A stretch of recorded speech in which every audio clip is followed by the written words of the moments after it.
Chapter 4, Mr. Fitzgibbon's Plow.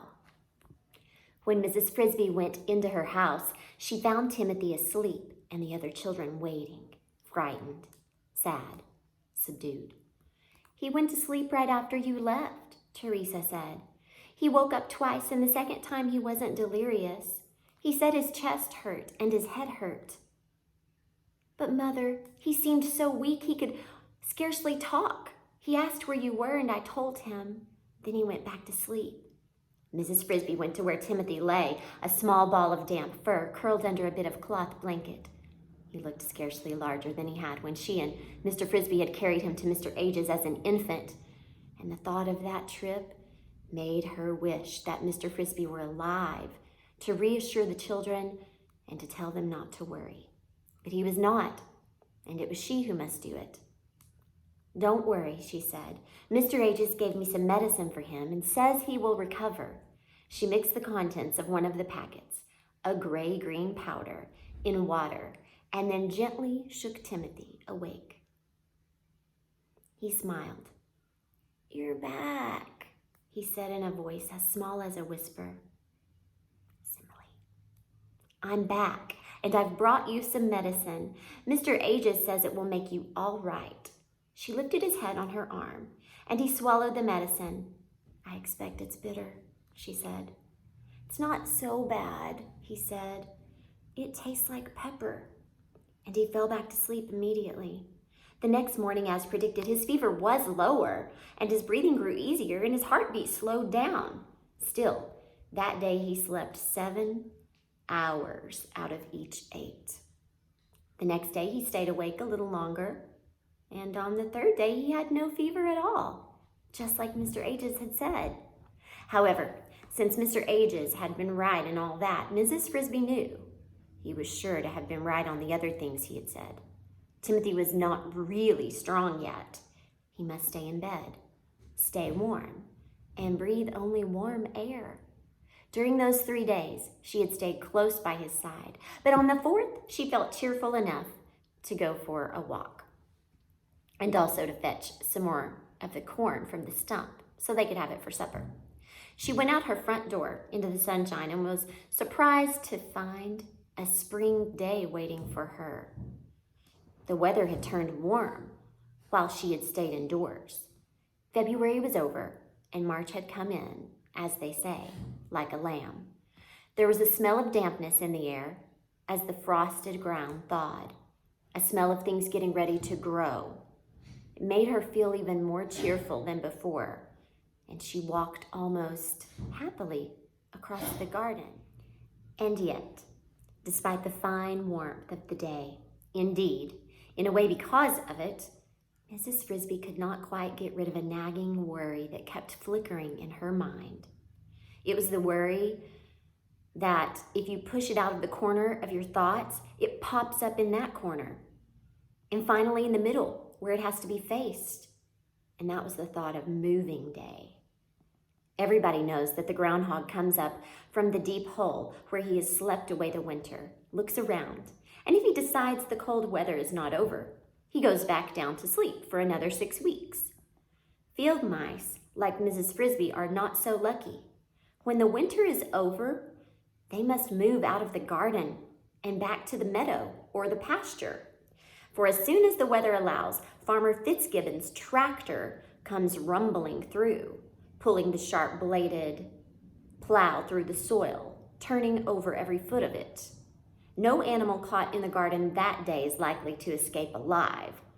And all the winter homes, all the tunnels and holes and nests and cocoons are torn up.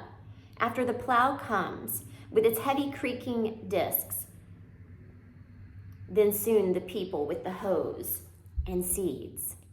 Not all the field mice move into the garden for the winter, of course. Some find their way to barn lofts. Some even creep into people's houses and live under the eaves or in attics, taking their chances with mouse traps. But the Frisbys had always come to the garden, preferring the relative safety and freedom of the outdoors. Moving day, therefore, depends on the weather. And that is why a fine day set Mrs. Frisby worrying, even as she enjoyed it. As soon as the frost was out of the ground, the plow would come. And that could happen as much as a month earlier or later, one year than the last. And the worry was this: if it came too soon, Timothy would not be able to move. He was supposed to stay in bed. And moving meant a long walk across the field of winter wheat, up and down the hill to the brook's edge, where the Frisbys made their summer home. Not only that, the home itself would be damp and chilly for the first few weeks, as summer homes always are, until early spring turned to late spring and the nights grew truly warm. This was something Mrs. Frisby and the children did not ordinarily mind. Moving day, in fact, was normally a happy time, for it marked the end of the gray weather and the frost. It was like the beginning of a summer holiday. But this year, now that Miss Frisby had faced the problem, she did not see any answer except to hope that the day would not come too early. In another month, according to Mr. Ages, Timothy would be strong enough. Perhaps she was only borrowing trouble. One warm day, she told herself, does not make a summer. No, not even a spring. She walked on through the garden and saw ahead of her a small figure she knew. It was a lady shrew, a tiny thing, scarcely bigger than a peanut, but with wit as sharp as her teeth. There's another great simile. She lived in a simple hole in the ground a few yards away. Mrs. Frisby met her often and had grown to like her, though shrews are generally unpopular, having a reputation for short tempers and extremely large appetites. "Good morning," said Mrs. Frisby. "Ah, Mrs. Frisby, good morning indeed. Too good is what I'm thinking." The shrew was holding a stalk of straw, which she now thrust into the earth. It went down easily for 2 inches or more before it bent in her hand. "Look at that. The top of the frost has gone already. Another few days like this and it'll be all gone. Then we will have the tractor in here again, breaking everything up." "So soon? Do you really think so?" Mrs. Frisby asked, her worry returning in a rush stronger than before. "He plows when the frost is gone. Remember the spring of '65? That year he plowed on the 11th day of March, and on a Sunday at that.